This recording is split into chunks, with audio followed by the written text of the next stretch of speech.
Hi folks, I'm Josh, and I've got to admit that even though I really enjoyed Undertale, I don't think I can ever play it again. Undertale takes so much care creating your connections with the characters and planted an idea in my head. Does their happy ending and their world exist inside a save file?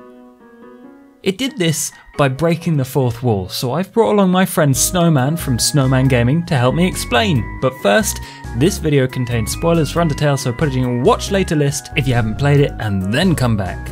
Hey guys, it's SnomaN, and I'm excited to talk about how Undertale breaks the fourth wall to tug on our heartstrings. But quickly, for those that haven't heard of it before, the fourth wall originally comes from the theater. And it's the idea that a stage is made up of the 3 physical walls at the back and the sides, plus a 4th imaginary wall between the actors and the audience. When an actor talks or interacts with the audience, that is when the fourth wall is broken. It's tough to decide exactly where the fourth wall goes with games, because the audience is always interacting with at least some part of it. Seeing as this is kind of essential for games, when and where it breaks the fourth wall is kind of debatable.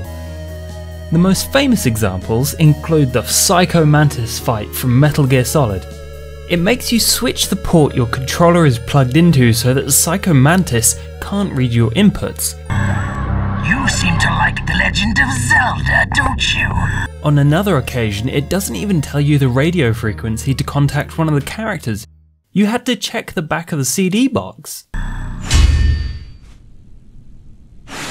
This blew my mind when I first played it, but it's really only a small part of a game that doesn't use the technique to great effect elsewhere. Most games have some kind of tutorial and an NPC saying, press X to do the thing, what is an X button? How would I know? Is kind of common. But I think Undertale does it better when a Frogget is sad because people skip through his dialogue by pressing X, which may be cute, but it's only the tip of this heart-wrenching iceberg. From the first moment Sans cracks a pun, he also cracks the fourth wall. Undertale also constructs part of its story around the save system. Unlike other games where it's a simple function outside of the game world, in Undertale your determination gives you the ability to save and change history. When Flowey absorbs the other human souls, the game takes away your power to save and control the outcome. You see, this control is normally just for the player, but once Flowey has it, the game takes things a step further and actually shuts down if you die. This was really impactful, partly because I never expected it, but also because it made me feel completely powerless. You'd be forgiven for thinking it was the end of the game. You have no power, but at this point it's only your real determination to find a happy ending that could make it happen. Undertale forces you to think about the value of the characters and your relationships with them, because unlike most games, you didn't get what you want. The powerlessness feels much more real than, say, taking away your abilities in other RPGs, because it was an assault on me, the player. So I didn't start the game up again just to complete it. I did it to get the best ending I could so the characters I liked could be happy. Undertale has a great sense of humour, and more than a few secrets that wouldn't be as cool without shattering the fourth wall. Over-the-top reactions to puns, a battle system that pokes fun at itself and other RPGs. You'd normally expect a game's battle system to work the same throughout a game, but with things such as shifting boundaries for the bullet hell sections, Undertale leaves so much room for the unexpected.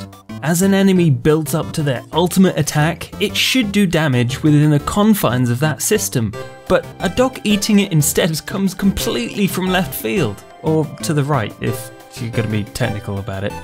A really cool secret that ties into the save system is how you can get a key to Sans' room by manipulating time. When you're in the hall where Sans judges you, which I loved by the way, when he explains what love and EXP actually stand for, it not only makes me feel like a monster, but also subverts my expectations of a normal RPG. Anyway, during a pacifist run, save and then go talk to him normally. Once the conversation is over, close down your game. It's okay, Sans is kinda magical too. He can tell that you've heard him say this already. He'll give you a secret password to prove that you're a time traveler. Close down the game without saving again, and when you talk to him the third time, you won't have to listen to his judgment, you'll just give him the password. Sans needs more convincing than that, so he'll give you another password to take back to the future. After all this time travel, he finally believes you and gives you the key to his room. I won't spoil it for you, but the truth is very surprising. Undertale also does something that I've never seen another game do. There's a subtly hinted at secret character that the story implies was researching the save system and got stuck outside of the game. It invites players to unravel this by delving into its files to find more clues. Does this count as reverse fourth wall breaking? If the game did all this without breaking the fourth wall, it would probably come off a bit preachy, but instead, it reinforces its themes of empathy by connecting with you instead of your avatar.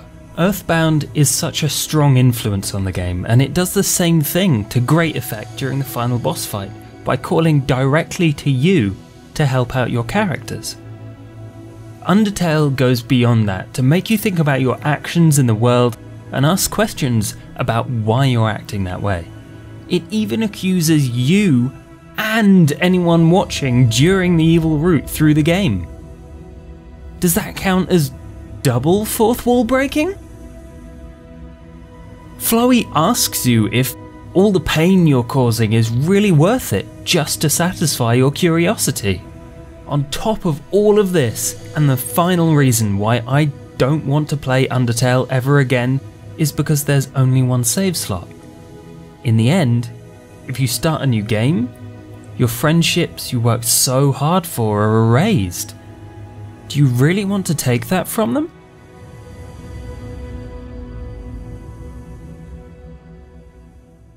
Thank you for watching. If you've enjoyed, then subscribe, and if you want to head over to SnomaN Gaming, he does the Good Game Design series of videos where he talks about all sorts of principles of game design, and I was featured in one the other week about Spelunky, which is a very cool game. So tell him I sent you if you subscribe, and if you want to support our work, then we both have Patreon pages where you can get rewards for supporting us and continually helping us to produce things like this that hopefully you enjoy. So until next time, Mustache. Be sure to follow us both on Twitter, and you can also support our work on Patreon if you would like. Thanks again, and we'll see you guys next time. I was jealous of Josh's mustache, so I decided to grow my own real quick. What do you think? Yeah man, you look good.